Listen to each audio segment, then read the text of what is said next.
देखो at the end आप कोई सी भी बाइक ले लो जो आपको पसंद हो, जो आपके बजट में आती है। देखो प्यार तो हो ही जाएगा, बाइक चीज़ ही ऐसी है, ठीक है।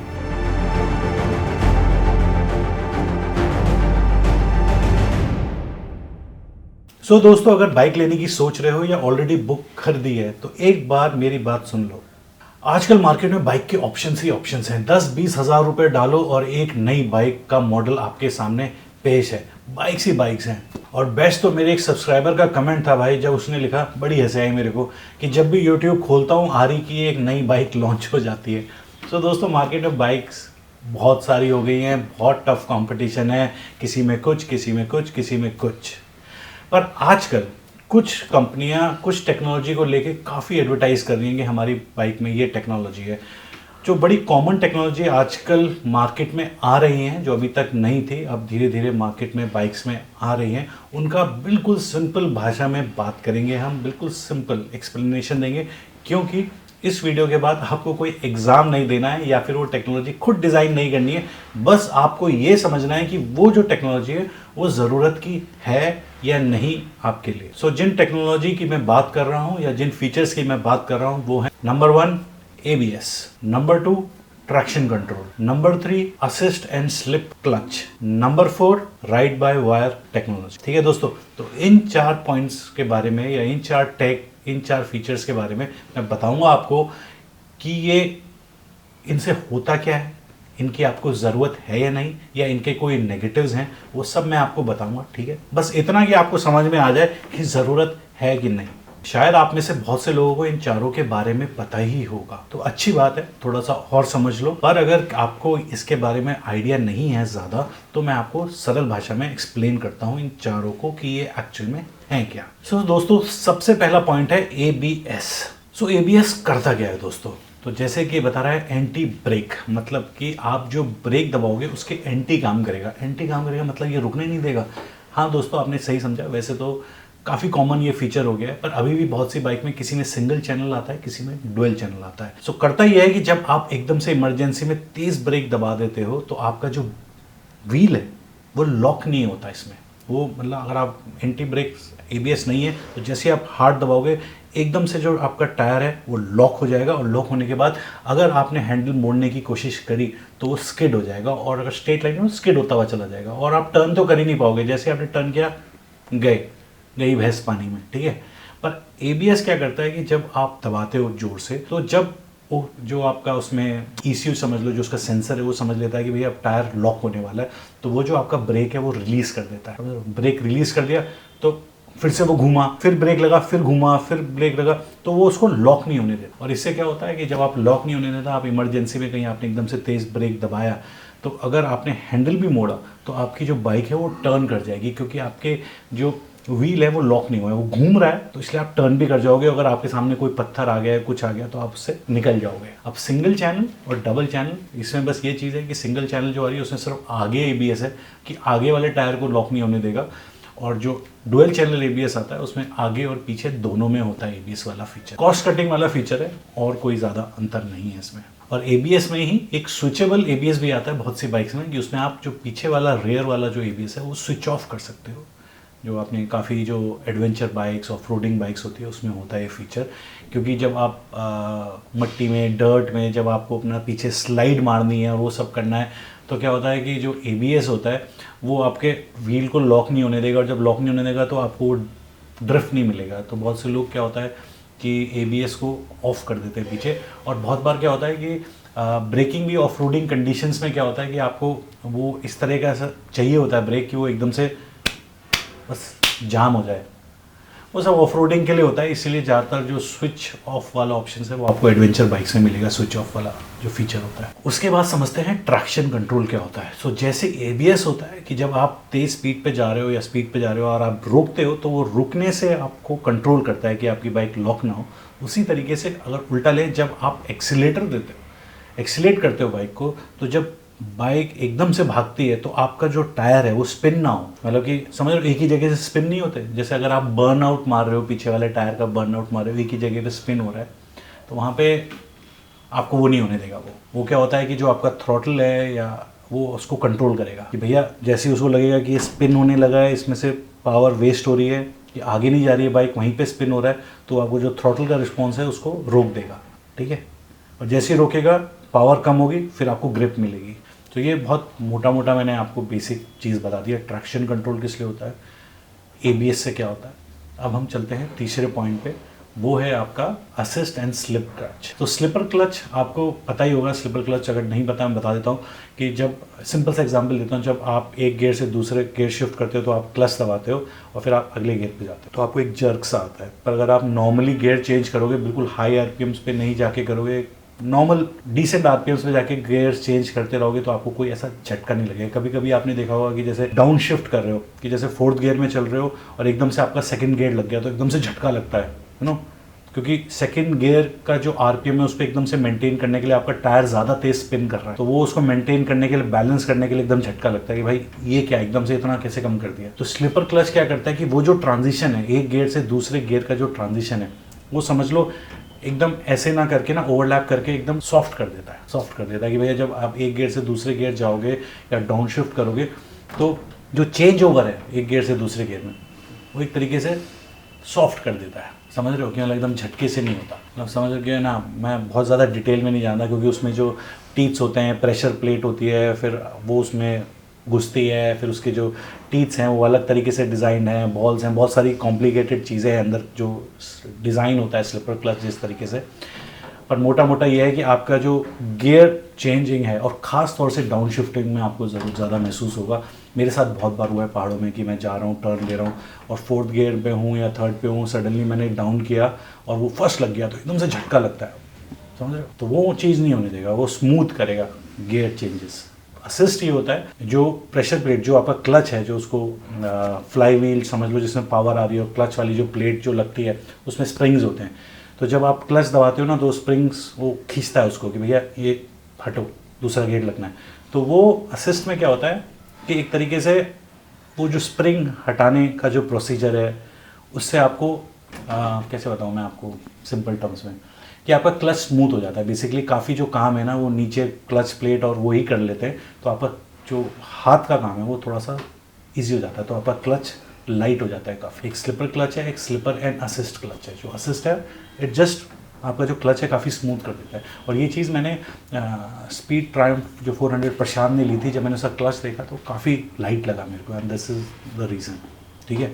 तो स्लिप एंड असिस्ट क्लच। चौथा है ride by wire. Ride by wire में सिंपल सी बात मैं बताऊं कि जब आप नॉर्मली एक्सीलेटर देते हो, थ्रॉटल वायर है, आपका जो एक्सीलेटर वायर है वो थ्रॉटल बॉडी से है, आप जितनी तेज़ घुमाते हो वो थ्रॉटल बॉडी उसको खोलता है, वहाँ बटरफ्लाई वॉल्व है, उतनी हवा अंदर जाती है जितनी तेज़ी से आप खोलते हो, ठीक है। सिंपल है, मैकेनिकल है पूरा।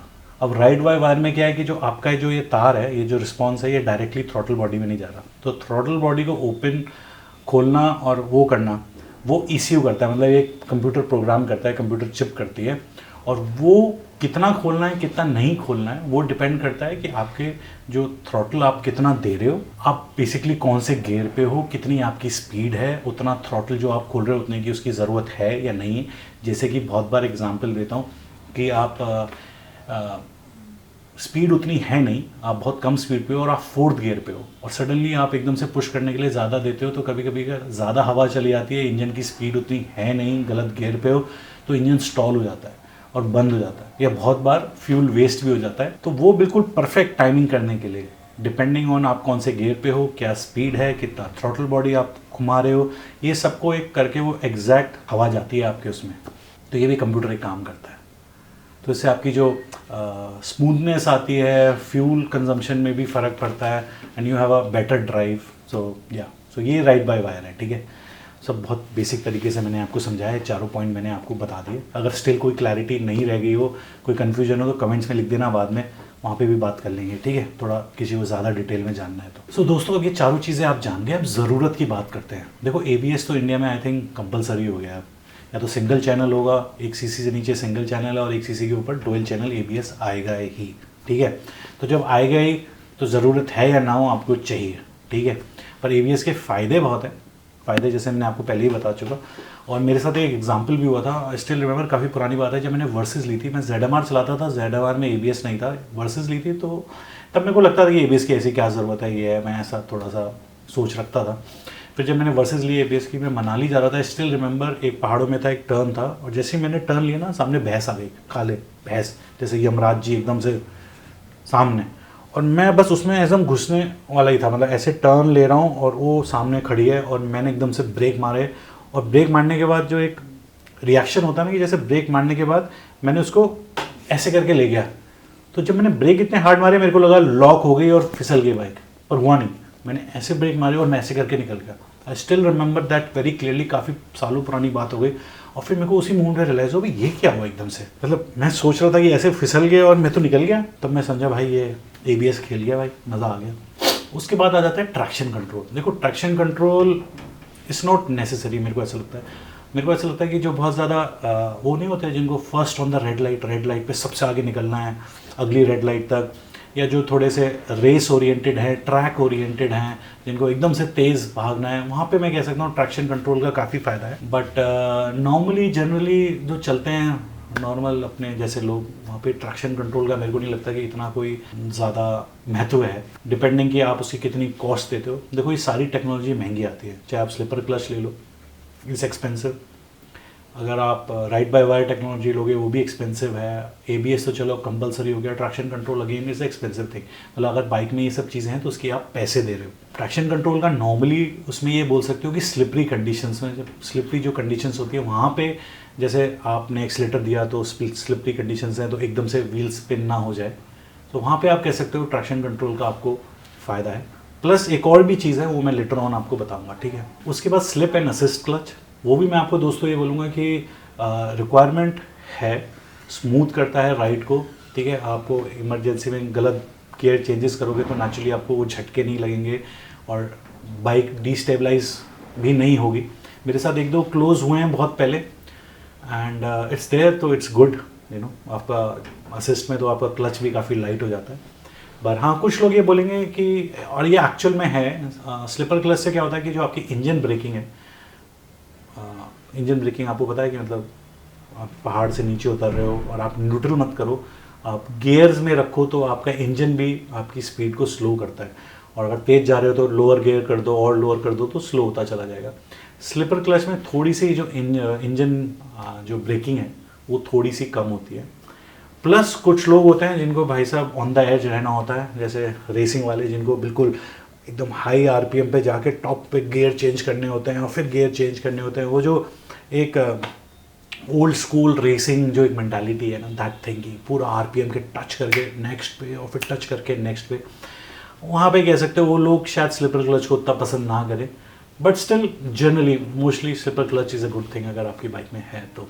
उसके बाद अगेन जो राइड बाय वायर है उसके बेनिफिट्स ही बेनिफिट्स हैं एक्चुअल में। अगर आप बाइक ले रहे हो प्रीमियम बाइक, ऑलरेडी अगर आपकी बाइक में राइड बाय वायर है तो आप ऑलरेडी प्रीमियम बाइक्स में ही हो दोस्तों, एंड इट्स देयर, तो ऑल गुड ही है। इट्स जस्ट कि ये सब टेक्नोलॉजी क्या है कि काफ़ी कुछ कंप्यूटर पे और टेक्नोलॉजी इलेक्ट्रॉनिक्स उस पर काफ़ी डिपेंड करती है। तो इट्स वेरी इंपॉर्टेंट कि जो ब्रांड ये दे रही है वो काफ़ी रिलायबल हो, यू नो, क्योंकि इसमें हल्का सा भी कुछ दिक्कत आएगी ना चीज़ों में तो फिर वो नॉर्मली सही नहीं होंगी, ठीक है।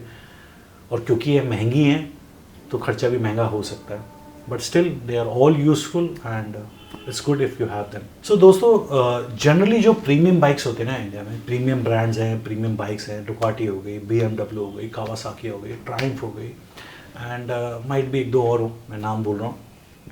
जो प्रीमियम बाइक्स हैं ये सब तो ये सारी चीज़ें रखते हैं। रीज़न एक तो उनको अप मार्केट रहना है, अपनी एक जो उनकी थोड़ी एक्सपेंसिव होती हैं तो एक्सपेंसिव उसको भी जस्टिफाई करना है, अप टू द मार्केट रहना है, ट्रेंड में जो चल रहा है वो सब चीज़ें होनी चाहिए, यू नो, इट्स प्रीमियम। तो प्रीमियम बाइक्स में तो आपको ये सब चीज़ें मिलेगी। प्लस राइडिंग मोड्स, अब राइडिंग मोड्स जनरली जो सस्ती बाइक्स होती हैं उनमें भी आजकल राइडिंग मोड्स आ रहे हैं और पीपल गेट वेरी एक्साइटेड। तो राइडिंग मोड जनरली उसमें क्या होता है कि एबीएस को ही कंट्रोल करते हैं कि भैया रेन में क्या होगा कि जो आपका एबीएस है वो ज़्यादा इफेक्टिव हो जाएगा और जब आप हाईवेज पे चल रहोगे तो कम इफेक्टिव हो जाएगा। तो वो एबीएस को लेके, सेटिंग्स को लेके राइडिंग मोड्स बना देते हैं। पर एक्चुअल में जो प्रीमियम बाइक्स होती है उसमें जो राइडिंग मोड्स होते हैं उसमें traction control, throttle response, ABS और शायद एक दो और चीज़ें मिला के वो राइडिंग मोड्स बनते हैं which are more effective. But then again they are premium bikes and they charge more from you that for that. Generally जो नॉर्मल ब्रांड्स होते हैं वो ऐसी सब टेक्नोलॉजी से दूर रहते हैं जो मैंडेटरी नहीं है, क्योंकि देखो उनको प्राइस भी चेक में रखना है, क्योंकि उनका जो टारगेट ऑडियंस है वो प्रीमियम वाले नहीं है, तो naturally price is very important. अब ABS मैंडेटरी हो गया है तो ABS देना पड़ रहा है, पर जिसमें सिंगल चैनल है उसमें सिंगल चैनल ही दे रहे हैं, चाहे तो उसमें भी डबल चैनल दे सकते हैं, पर उसमें फिर कॉस्ट इफेक्टिव नहीं रहेगा, कंपटीशन बहुत टाइट है। पर स्टिल इंडिया में जो नॉर्मल ब्रांड का मतलब ये है कि जो 100-150 सीसी वाली सीसी बाइक्स में उनका मेजर स्टेक है, होल्ड है, मतलब ज़्यादा मार्केट शेयर है, जैसे कि हमारा हीरो हो गया, होंडा की बाइक्स भी हो गई, उसके बाद इनफैक्ट हीरो होंडा, बजाज हो गई। तो अब ये भी प्रीमियम में आ रही हैं धीरे धीरे, क्योंकि उनको पता है ये सेगमेंट भी अब इंडिया में काफ़ी फ्लरिश हो रहा है, काफ़ी इसमें भी मतलब लोग खरीदना चाह रहे हैं, तो मार्केट बढ़ रहा है ये वाला। तो कह रहे हैं कि भैया इसमें भी टैप करो, मतलब इसमें भी बाइक्स थोड़ी सी लॉन्च करो। और ऐसा नहीं है कि यामाहा, सुजुकी, इनफैक्ट होंडा, इन सब के पास ये सारी टेक्नोलॉजीज़ नहीं, सब कुछ है इनके, सारी टेक्नोलॉजी है। वर्ल्ड वाइड में इनकी बाइक्स ऐसी है जिनके पास बहुत सारी टेक्नोलॉजीज़ हैं इनके पास, सब कुछ इंडिया में नहीं लाए, क्योंकि वो धीरे धीरे अपने टारगेट ऑडियंस के हिसाब से जो उनकी मार्केटिंग स्ट्रैटेजी है उसके हिसाब से लाते हैं। ठीक है, अब जैसे अगर आप यामाहा की बात करो, यामाहा के पास एक से एक बाइक्स हैं दुनिया में, सुजुकी के पास एक से एक बाइक्स हैं दुनिया में, होंडा के पास भी एक से एक बाइक्स हैं, पर इज वेरी लिमिटेड। सबका अपना खेल है, अपना मार्केट शेयर है। ठीक है, देखो एट द एंड आप कोई सी भी बाइक ले लो जो आपको पसंद हो, जो आपके बजट में आती है, देखो प्यार तो हो ही जाएगा, बाइक चीज़ ही ऐसी है। ठीक है, बाकी दोस्तों अगर आपको ये सब चीज़ समझ में आ गई होगी तो अब आपको शायद थोड़ा सा ये आइडिया होगा कि अगर आपका बजट मानो 1.5 लाख है, पर 2 लाख में आपको कुछ ऐसे फीचर्स मिल रहे हैं जो मैंने सब बताया जो आपके लिए इंपॉर्टेंट है, तो आपको पता है नाउ कि अब ये हाँ यार ये इंपॉर्टेंट है, इसके लिए मैं इतने पैसे और दे सकता हूँ, तो इट्स अप टू यू। ठीक है, सो ये सब इन्फॉर्मेशन देने के लिए मैंने वीडियो बनाया था दोस्तों। आई होप कि आपको पसंद आया हो, और अगर ऐसे कुछ और वीडियोस भी चाहिए होगी या कुछ भी आपको चाहिए तो कमेंट्स में लिख देना अपनी ख्वाहिशें। अगर मेरे को समझ में आता है, मेरे को लगता है तो मैं बनाऊंगा ज़रूर। ठीक है, लव यू दोस्तों, चमकते रहो, मुस्कुराते रहो।